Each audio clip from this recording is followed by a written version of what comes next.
Hello, everyone. Thank you for joining us. I'm going to begin by reading our land acknowledgement statement. Ursinus College respectfully acknowledges that our campus rests on Lenapehoking, the ancestral and spiritual homelands of the following 5 nations: the Delaware Tribe of Indians, the Delaware Nation at Moravian Town, Stockbridge Munsee Community, and Munsee Delaware Nation of Ontario. Our community carries names derived from the Lenape language, names holding spiritual and cultural meaning, while also bearing the remembrance of the systematic removal of the Lenape people over 250 years ago by European colonial powers, whose legacy still reinforces and benefits from the Lenape's disenfranchisement. Ursinus College commits to collaboration, representation, and inclusion as we work together with the Lenape people to bring about healing and reconciliation between and among all of our communities. Thank you for joining us this evening. My name is Deborah Barkun, and I'm the creative director of the Philip and Muriel Berman Museum of Art at Ursinus College. And I'm so pleased to welcome you this evening to celebrate the work of Mexican artist Enrique Bostelmann and the exhibition Enrique Bostelmann, Apertures and Borderscapes. I would like to thank the Pew Center for Arts and Heritage, Ursinus College, and Sandra Martinez and John Van Ness for their support of this exhibition. I am part of an incredible team that made possible the exhibition Enrique Bostelmann, Apertures and Borderscapes. Plans for this exhibition began amidst lockdown in 2020, and in 2022 and 2023, I had the great fortune to travel to Mexico City to immerse myself in Enrique Bostelmann's archive and studio in the upper floors of the family home, where I was generously welcomed by Yeyette and Saskia Bostelmann. While sorting through thousands of prints, negatives, and objects, I benefited from stories and reflections of family members and had remarkable opportunities to speak with Mexico City-based artists, art historians, critics, and curators. And excerpts of those conversations can be seen in the documentary by Bernardo Murillo that is on view in our front gallery.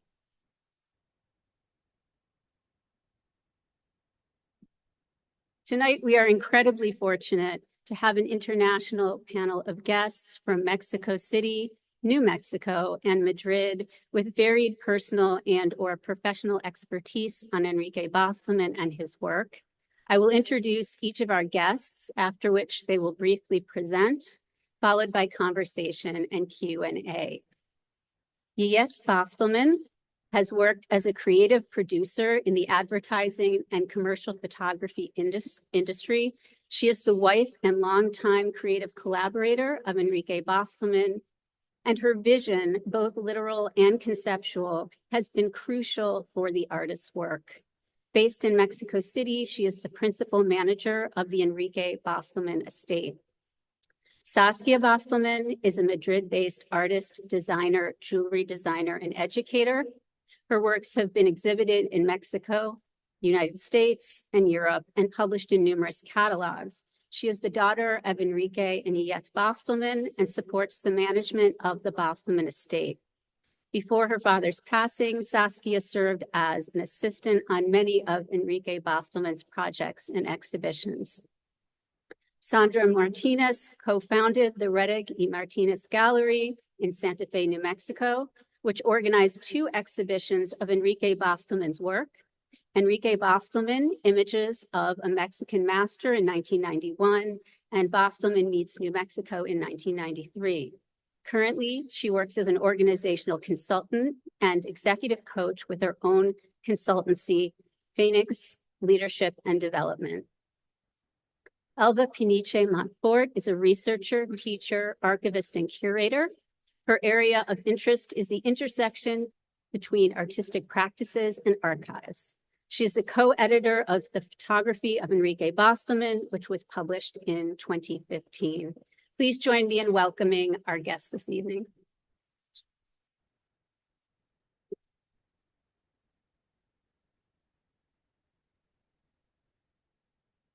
And I am going to begin by turning things over to you, Yeyette.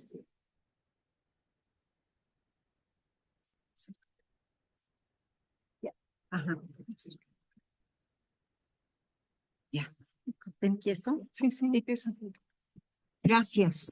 I'm sorry, I'm going to be translating, so bear with me, please.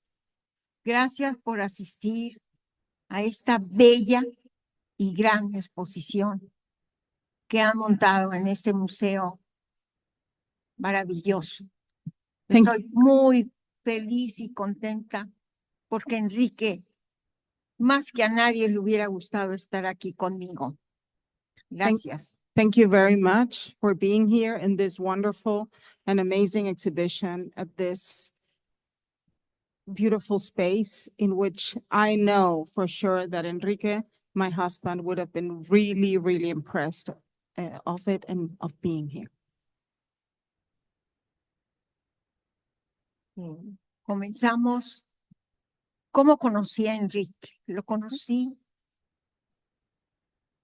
en esa época trabajaba yo en una compañía de publicidad y él había llegado hacía muy poco de estudiar fotografía en Alemania. Él tuvo una beca y claro, empezó a trabajar en publicidad y tomaba fotografías muchas fotografías de publicidad.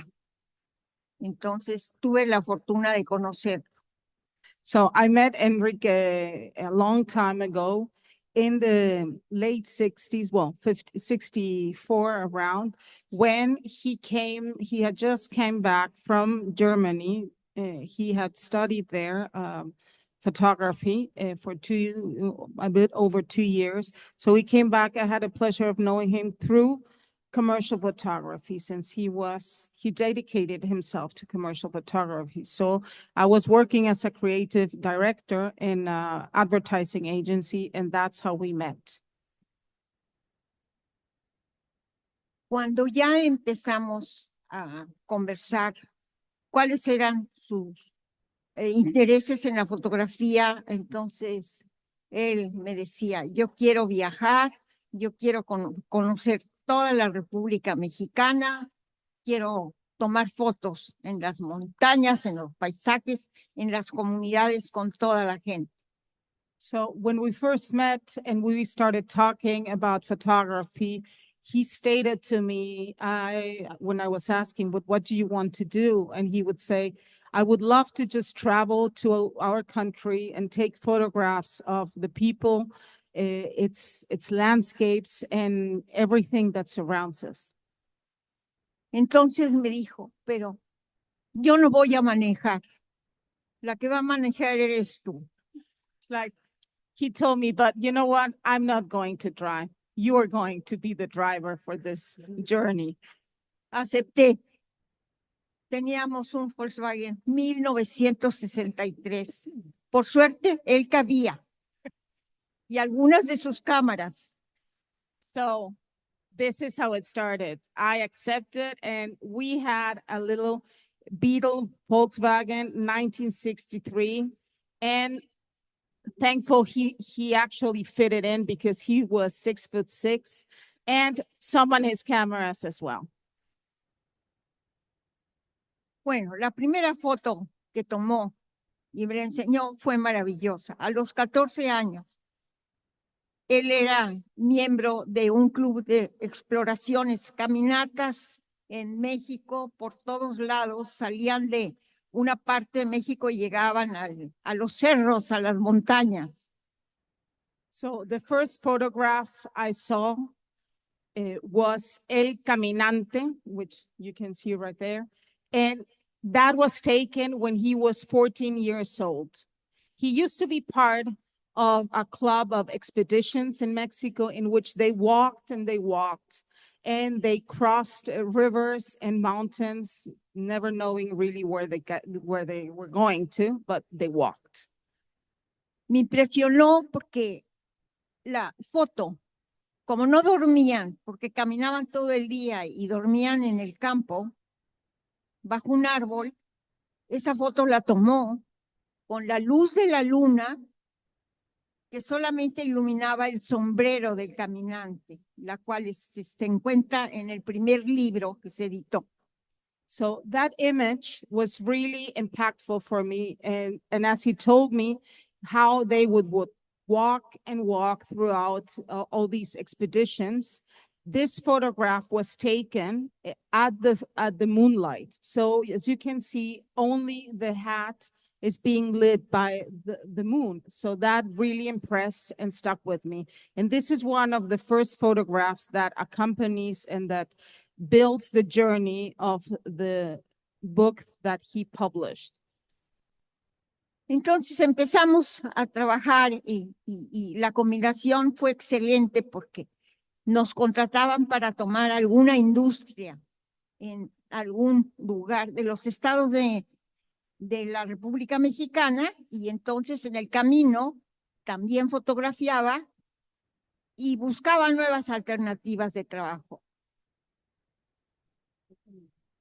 So as we were starting to travel, he would stop in diverse places throughout the mountains, such as these pictures that we see, Solitario, which is near the Sierra Gorda between San Luis Potosí and Hidalgo, Pachuca Hidalgo, I'm sorry, some states in the middle of Mexico. And we would start traveling and doing images, not only his personal image that you can see here, but also for the different industries as a professional photographer. Pues así empezamos a trabajar y ya lo próximo fue que empezamos a viajar por toda la República hasta llegar a Guatemala, a lugares muy interesantes, la frontera de Chiapas con Guatemala. Hay un lugar importantísimo que es una selva que se llama el Petén, pero estaba en ese momento tomada por un gobierno. No podíamos entrar, pero sí había un río dulce y una isla y una laguna muy grande donde ya llegaban un poquito las toninas, las ballenas chiquitas. So we started the journey traveling throughout just not Mexico, but going all the way through South America, going down from Guatemala, Belize. And when we were there, we were trying to cross a river. Sadly, we don't have an image of that, but my mother is recollecting as they were in a very small boat trying to cross. And there was this little whale, like river whales called tonina, that wanted to jump into the boat and play with them. So in this little tiny boat, the fisherman already told them, it's like, beware the sea, this river is filled with poisonous snakes. I'm sorry I'm telling this because the story she told me earlier, so I'm just advancing it to you. Okay, and so it was filled with poisonous snakes, and this little tonina, little whale, tried to play around with this cayuco, this little boat made of wood. And imagine my father being 6'6" with a camera, as my mother scared to death with these thousands of poisonous snakes. She hates snakes, by the way. And also, and this fisherman just saying, beware, just don't fall down. And she was like, oh my God. And then the little whale, so she just told me the story this morning. And as we were trying to look for a picture of the river, but we could find this actual picture, which was in a nearby town that was taken. Con todo esto, ya habiendo tomado bastantes fotos, porque viajábamos por muchos estados de la República Mexicana, ya estaban viajando las fotos a diferentes lugares culturales de algunos lugares de la República Mexicana. Entonces ya estábamos dando fotos para exposiciones diversas y se llegó el tiempo en que dije, no, ya estas exposiciones ya fueron varias, tienen que viajar. Y empezamos. ¿Cómo comenzamos? con un intercambio, me lancé realmente con una compañía venezolana y les propuse que yo les regalaba fotos para sus oficinas y ellos me daban mi boleto de ida a Colombia y también la carga de 450 kilos de fotos para el museo en Bogotá, Colombia. So as he was already taking a lot of images around the country, my mother said, okay, it's time to really do something about it and try and travel abroad. So she really just took it upon herself and say, how can we get to South America and show all of these photographs? So she talked to the Viasar headquarters, which was Viasar was like the flighting company from Colombia at that point. I'm sorry, of Venezuela. And so she had a little exchange and said, hey, how about taking 450 kilograms of photographs and I give you some photographs for your offices? They said yes, that those were other times. And so this is how this big exhibition traveled, starting in Colombia at the Miguel Arango Museum and the Biblioteca Miguel Arango, and then traveling all around South America.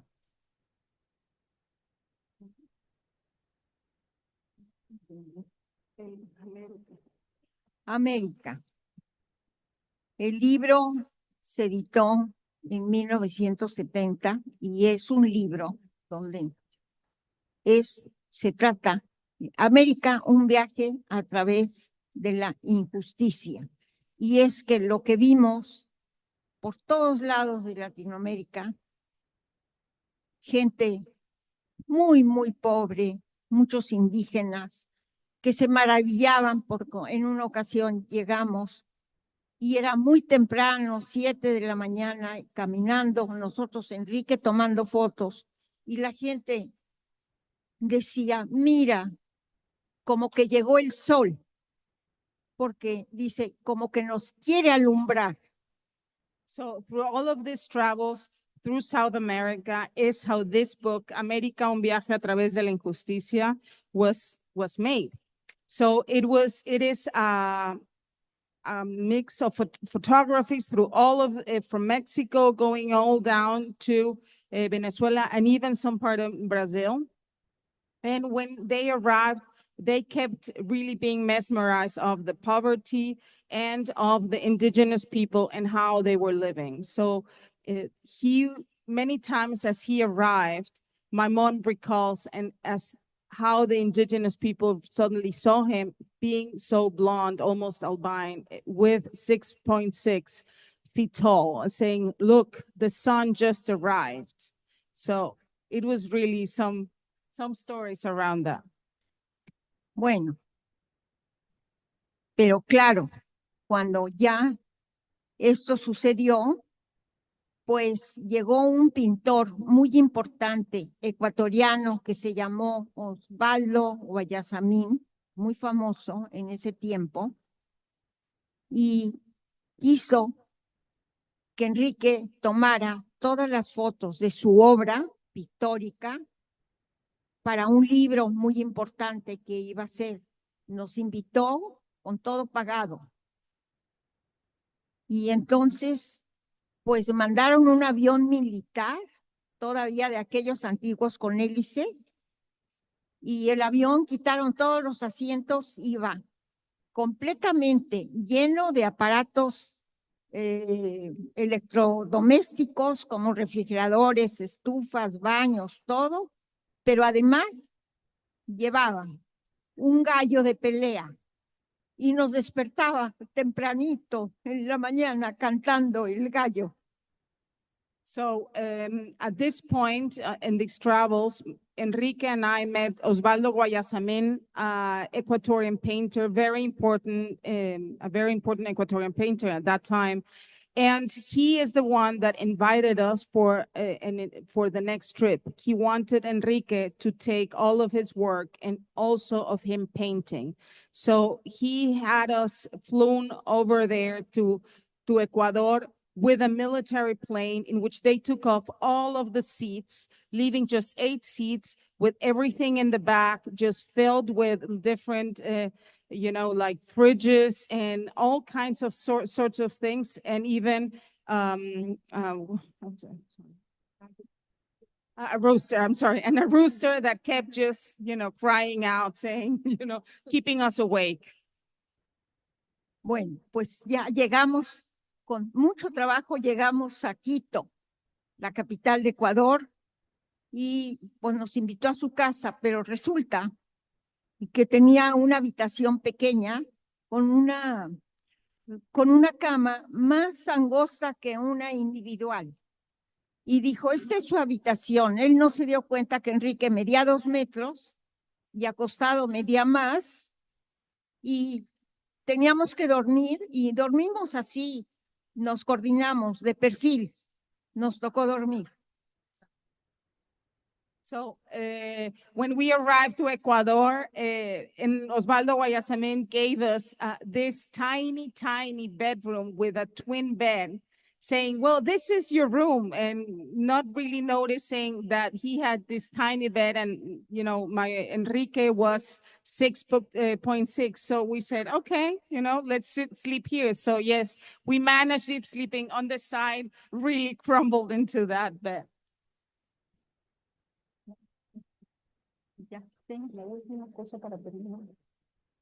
Bueno, con esto comienza nuestra historia para las caminatas que hicimos a través de Ecuador, Perú, parte de Bolivia, también Colombia, parte de Venezuela, y empezamos a viajar por todas esas partes, que fue muy interesante y que gran parte de esto está en el libro. So this is how all this journey started, that you can see in the book, América un viaje a través de la injusticia, in which we traveled through all South America, from Guatemala all the way to Venezuela, Colombia, Nicaragua, Honduras, El Salvador, and even Brazil. And you can state how this is the journey that started this book and many of our other traveling together.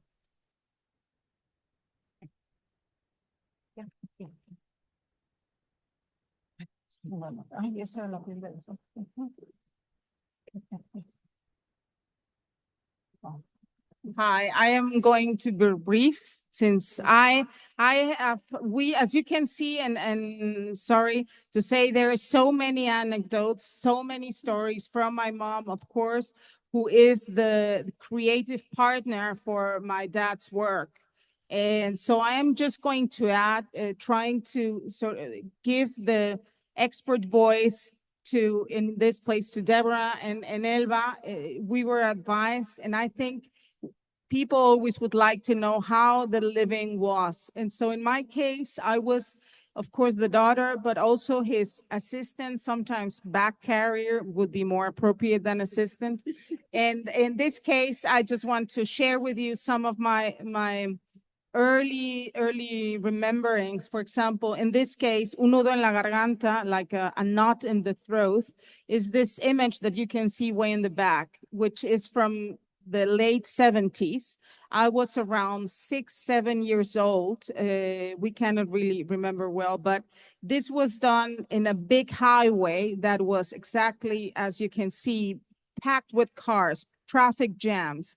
So he just said, hey, why don't you, let's take care of the traffic and just come down with me. My mom was on the wheel. I remember, I don't know how she said this was a good idea. So, I went with him carrying the bag, and he was taking all of these photographs in El Periférico, which is this huge, big highway in Mexico City. And this is later on how this was made. He did all of this amazing images in which he combined volume, which was at that point never done before, but he had really no limits or no frontiers, going back to how the name of this exhibition is. So I think to go back to Deborah, another one expert that has just really begun to see the whole power of the work. She really got to the point of saying how the frontiers seen in such diverse ways are part of Enrique Bostelmann's work. Another memory I have, which was a bit later, this was around the end of the 80s. My father I was going to a school in which they had these communities that they were helping. And it was called La Mancha. And La Mancha is one little town, if you could even say it's a town. It's a border city, or I think something that you would recall that I'm sure you have seen is Las Favelas. Well, something in Brazil, something really similar, but in Mexico City, which are we call them the lost cities, because that's what they are. They are lost cities that are on the outskirts of the city in itself, just surrounded by very rich neighborhoods. This one is called La Mancha, and it's in the northern part of Mexico. And my father embarked on a project to help this community. It was not the big project because there were no museums involved. There were no curators involved. There were no major institutions involved. It was just him as a photographer and this teacher of the school, of the German school in this case, that had this place in this community that they were helping, and said, let's do something. He knew my father. She had a love for photography and said, why not? And that was how my father was. He really did not care so much about an institution or a museum for the sake of it, but he was a humanist. He really wanted to help and use his weapons, which was his photography, towards the beauty, and not just the beauty, but the help of the community and the world in itself. And not to brag about, I think, we all want to help in our way, but sometimes when you're an artist, you think, how is it helpful what I'm doing? And I do think in this case, even it was. So he did this book that you can see in one of the shelves that is called Juan de la Mancha. So he took Juanito, who is this little guy that you see in the mirror, and just followed him around throughout many, many months and took amazing photographs that are stated in that very humble book. And this is, we all share because we all were part of these stories. And another and the last story that I would like to share with you is, again, about the frontiers or the borders. And this is, you can see just as you enter and how you begin this exhibition about these apertures and borderscapes, how this frontiers were a big theme for my father, but not as we see it today. I think he went beyond, as I just stated in a part of saying how he really conceptually went forward and was not afraid, did not have this limits and saying, what is photography? What can I do? Well, let's just experiment it. And I think that also gave him his mastery in technique.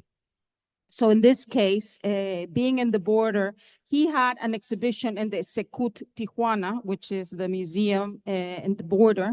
And so I did the museography for it, the exhibition design. I was working as exhibition designer back then in Mexico City. So he did that, and I accompanied him, of course, because I was part of the exhibition team. And so we were wandering through the streets in Tijuana and saying, wow, this would be really amazing. This is just the beginning for a book. And this is one of many, many, many projects that just are, let's say, laying there in our memories, but never got to be done. So he had the project, we had a sketch. I did a dummy of the little book saying with a poet and writer called Carlos Montemayor, the idea was to do a book in which the whole design was sort of split in half, like thinking of the actual border of not just of the book, but of the images and of the writings and the poems. So it was supposed to be like split in half and working around with the writing and the images and how that would really combine and work around it. So I just want to say by this that there were so many projects left there untouched or just not developed to be done. And so we are so thankful to be here and that people like Deborah Barkun and Lauren McCarter have really understood the work of Enrique Bostelmann. Thank you.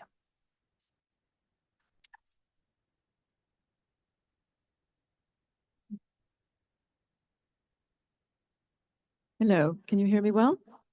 Well, I want to thank Deborah and Lauren for giving me the opportunity to share some reflections about Enrique. I met him in August of 1989. At that point, my then husband, David Reddick, and I owned and co-directed a gallery in Santa Fe, New Mexico. We represented artists working in the Southwest and Mexican artists. We represented Sebastián, a major Mexican sculptor, and we had secured for Sebastián a commission for a monumental sculpture from the city of Albuquerque to be placed in front of the Museum of Albuquerque. And on this particular day, we were preparing for the dedication. Oh, and Sebastián had said, I'm inviting a very close friend of mine who's going to attend the dedication and document the sculpture.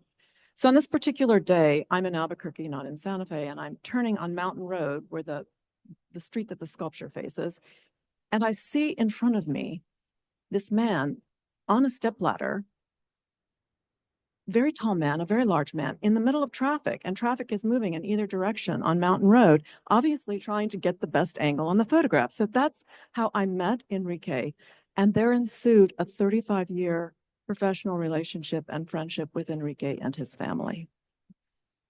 Enrique, in his inimicable fashion, embraced New Mexico. That was the summer of '89. He came the next summer with Yeyette. He started a series on New Mexico. He was enchanted by and fascinated by the people, the culture, the landscape of New Mexico.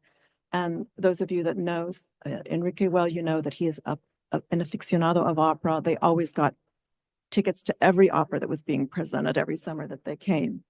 As Deborah mentioned, we had 2 shows for Enrique at the gallery. We were the first. These were his first shows in the U.S. My husband is here, my present husband, John Van Ness, and he engaged with the family and became a friend of the family with me. We attended what I think is Enrique's last opening in New York City, where he showed large format color images on resin. I wanted to mention just 3 other things about John, why he's key to this exhibition. In the late 1980s, as VP of Ursinus College, he sought out Muriel and Philip and worked with them to make this museum a reality. It was originally his vision to show Enrique's work here, and he secured, or he made the catalyst contribution that began the work for the exhibition.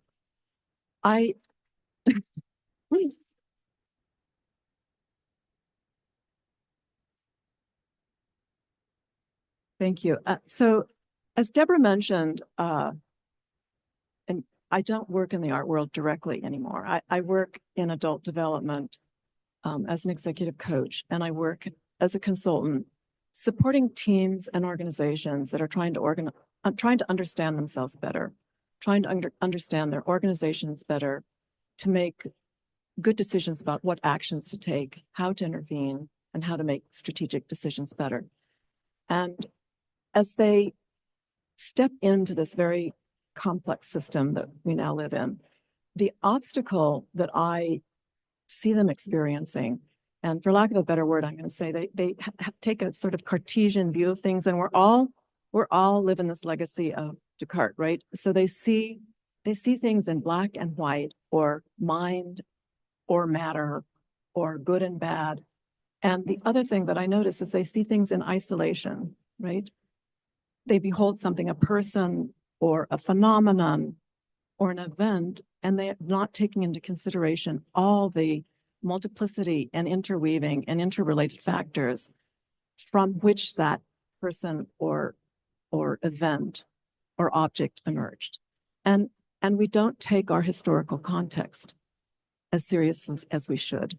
So why am I sharing this with you? I'm sharing this with you because Deborah, in asking us to reflect about what to say here, she said, can you share what you think Enrique's importance and resonance is for today? And I think, and I hope I don't cry, I think that the way he situated himself in the world, the way he engaged the complexity of the world, and I think he saw this, the way he was as a person, which is reflected in his work, and we can see this as work, can be a guide for us, can offer us some clues. I'm going to give you a few examples and refer just to 4 photographs. But Enrique, and Saskia has mentioned this, he was fearlessly curious and so open and without judgment. He would go where his curiosity took him. And that fueled this endless innovation and invention in his work. He broke many norms of art and photography in his work. He worked in 3D, kinetic, and Alva will address some of this. He had very inventive collaborations with other artists, including the work he did with Sebastian. And he was a keen observer. He worked in series. Now, some artists, and it's fine, I'm not being critical, some artists work in one style their whole lives. Enrique had at least 12 different series of works, and each series was a focus on a different theme, was a different story, a different logic, a different narrative that came together and cohered based on the objects and the relationships that he wanted to show. So I'm just going to refer to illustrate this. I'm going to show 4 photographs. One of my favorite series is La Piel de las Aguas. And this is a series of work from the 70s. And he's through his photography, he's telling the stories of the washerwoman, the lavadoras, that wash clothes, sometimes with stones using stones they inherited from their mother or their grandmother. And he depicted, and he actually listened to their stories too, but he depicted their lives surrounded by their children in the vapor waters in Comahia. There's another paradox about Enrique that I think these photographs show. Enrique was a person of great empathy, very empathic person, and I think it comes out in many of the series, but I think especially in this series. But here's the paradox. He was a person of incredible intellect.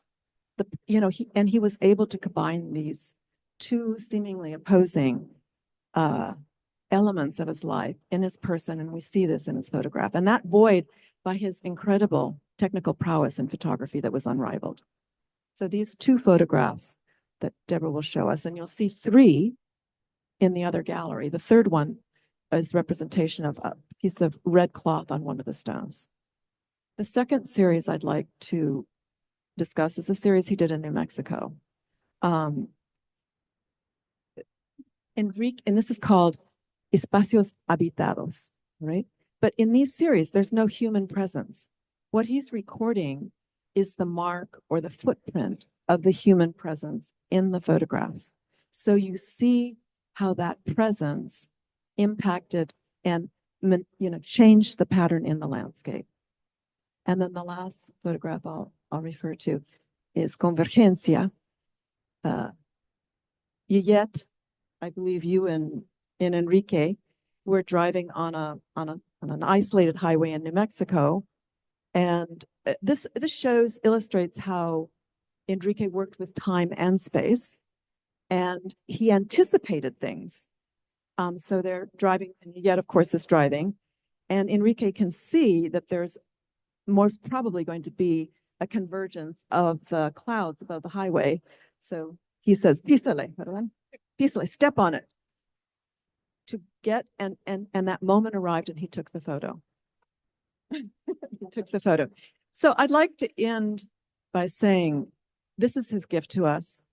I believe his photographs are an invitation to step in a world, in someone else's world who have experienced a very different reality, and try to open ourselves up to that different perspective. So thank you very much.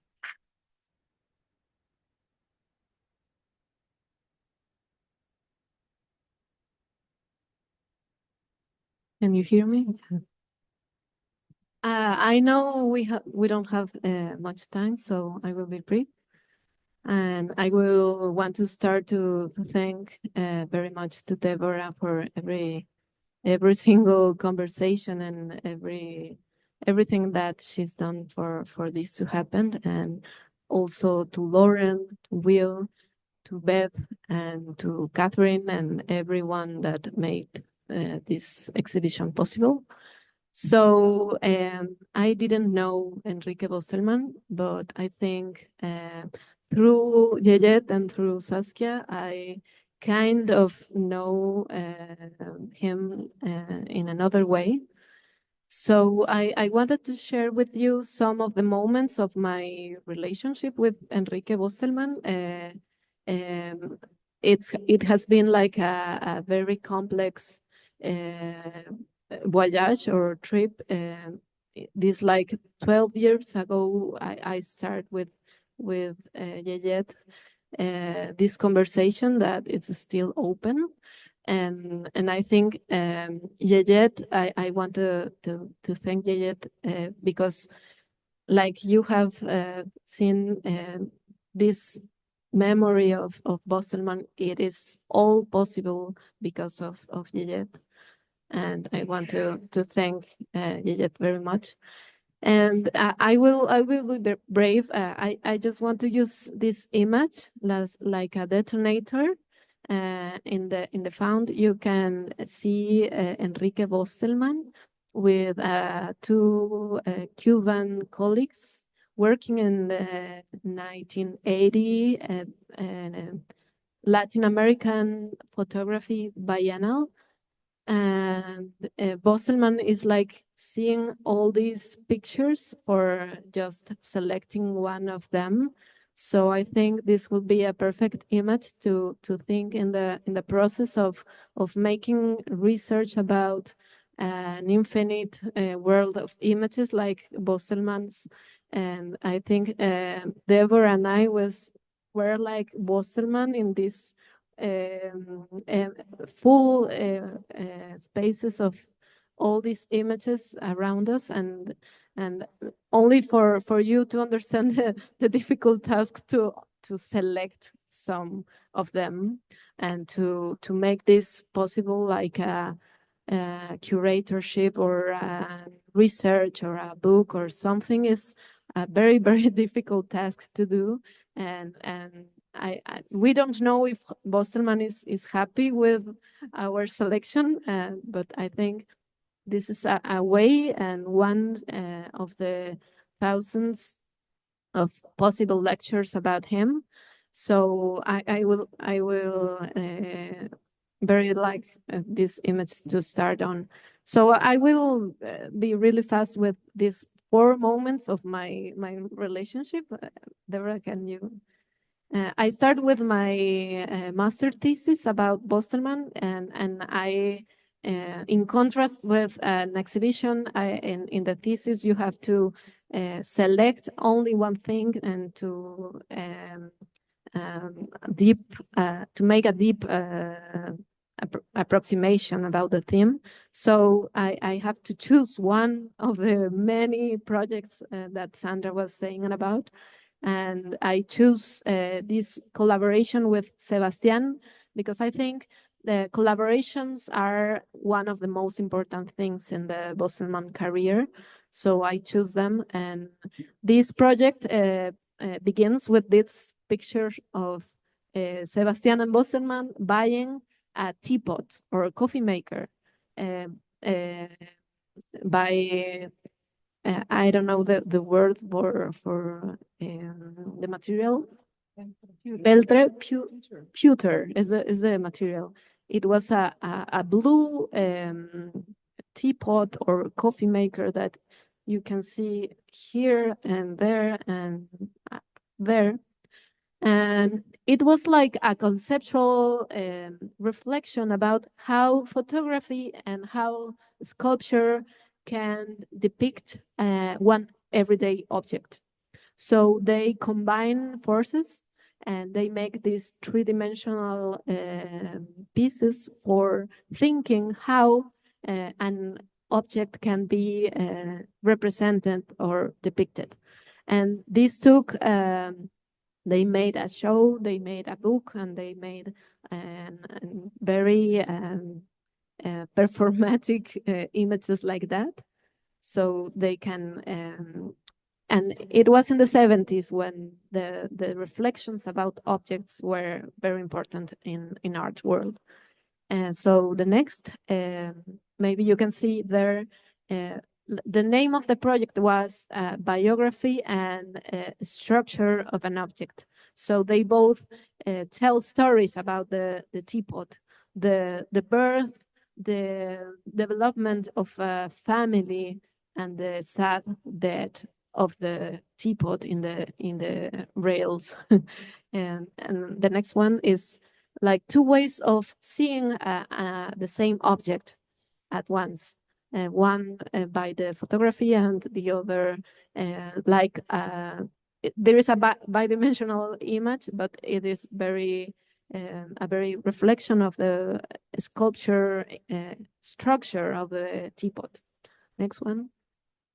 The second moment, it's my participation like a student in a very huge project named Defying Stability, Artistic Processes in Mexico, who were a big exhibition and catalog process in MUAC, a museum, an university museum in Mexico,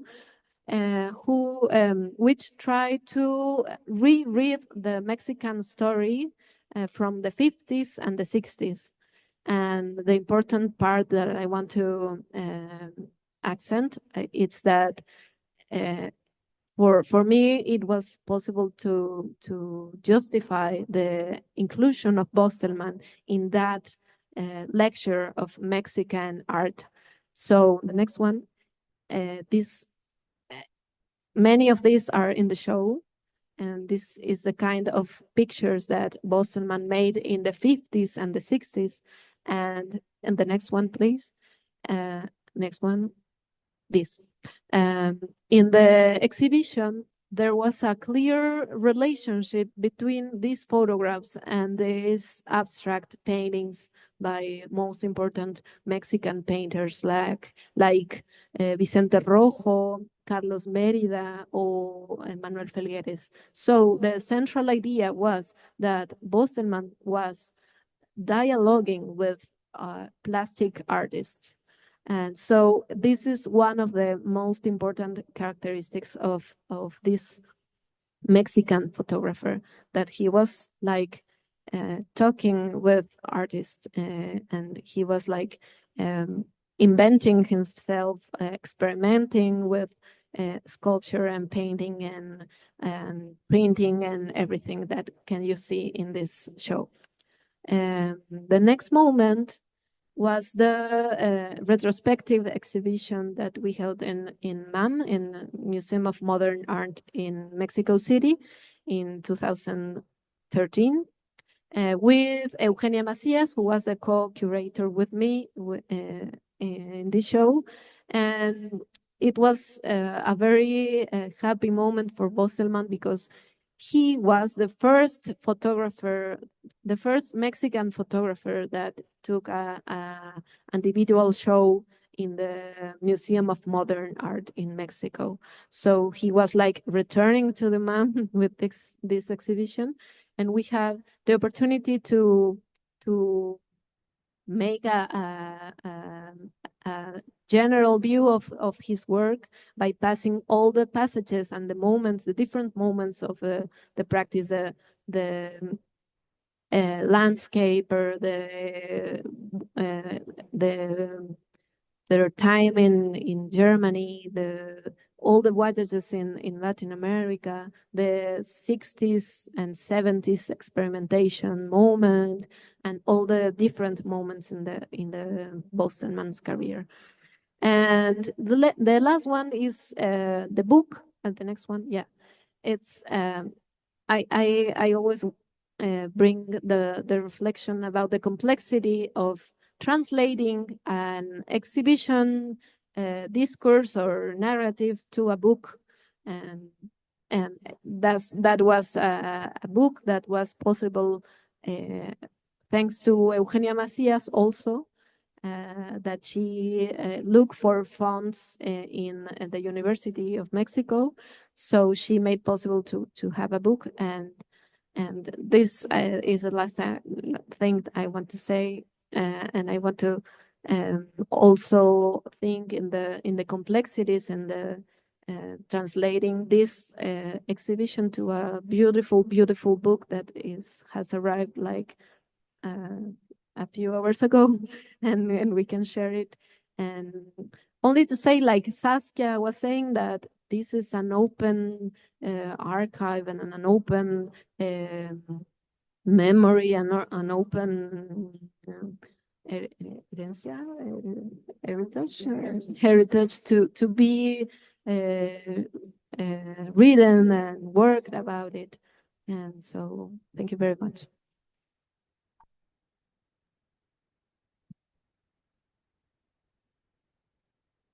I think we have time for a question or two if there are any. Yes. What kind of equipment did Deborah use to take these photographs? Yes, well, okay. So he actually he worked a lot with different cameras. When he used to work as we mentioned also in advertising photography. So in his studio he had a Cinar, a big large format camera with placas with plates, so a big format camera. And then when he went traveling, which is not all, but many of these photographs, he always had with him a 4x4, like a Hasselblad, and also two different 35 millimeters. He passed from Leica to Nikon. He also had Canon, so it depends on the time, but mostly I remember the last ones were Nikon 35 millimeters, and he always carried, he looked quite funky because he had the Hasselblad 35 millimeter in black and white and 35 millimeter in color. So yeah. That was it. So, for example, the image that you see behind where the computer is, that was taken in the studio with a large format camera. Yeah, the Polaroid, that's his. Thank you, Ryan. That his portrait. Thank you. For example, that's a large format camera, and then many of these, I think, are with. This is a Hasselblad, if I'm correct. I mean, or. I think so, and around or 35, no mix. Yeah. Yes, at the beginning he did. So when he arrived first from Mexico, from Germany, he could not find a qualified darkroom that matched his standards. So he built himself his own. So as he was getting, let's say, more acquainted in the Mexican environment, he started growing. He ended up having at the best time, I think, even like 12.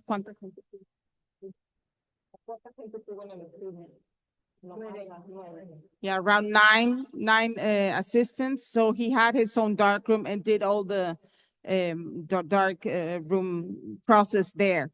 Later on, there were also growing. Mexico was getting better, and there were good dark rooms and laboratories. So he started switching. He always maintained the dark room, but just for certain images. For example, all the ones that are partially I'm sorry, sepia with the sepia tinted parts, partially tinted, like this one or the other ones all from New Mexico, or even this one. Those were made, actually I made them. I was the one that did the sepia toning, no, in his studio. Lot of Kodak, yes. He did a Kodak and Fujifilm and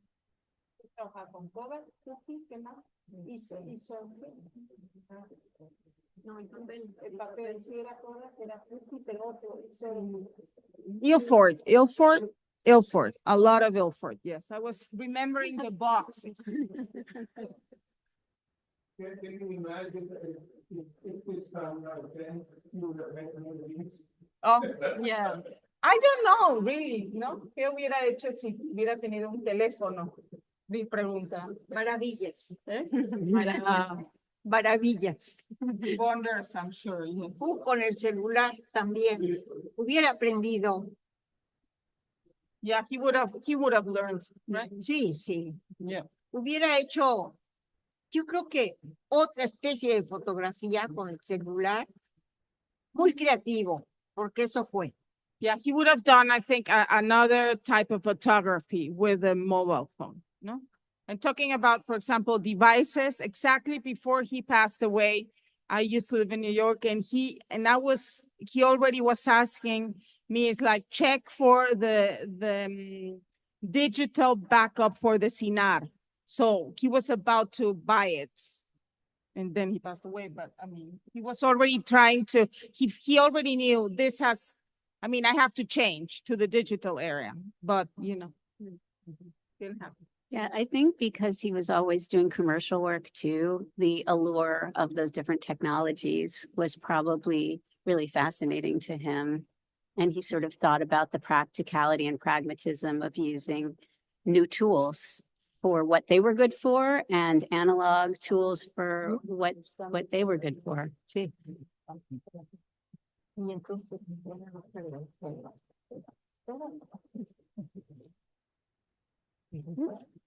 Okay, well, thank you so much for joining us this evening. It has been a true pleasure and a joy.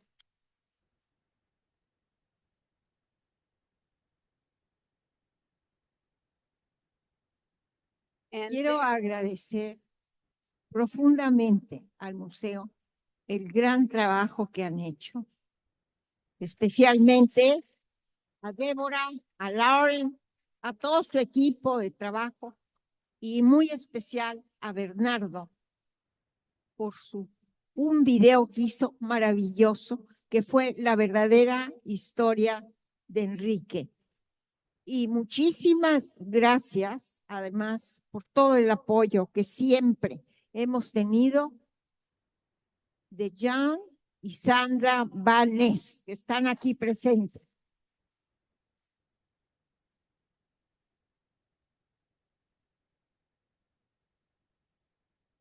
A Elba Peniche, que ha venido desde México especialmente.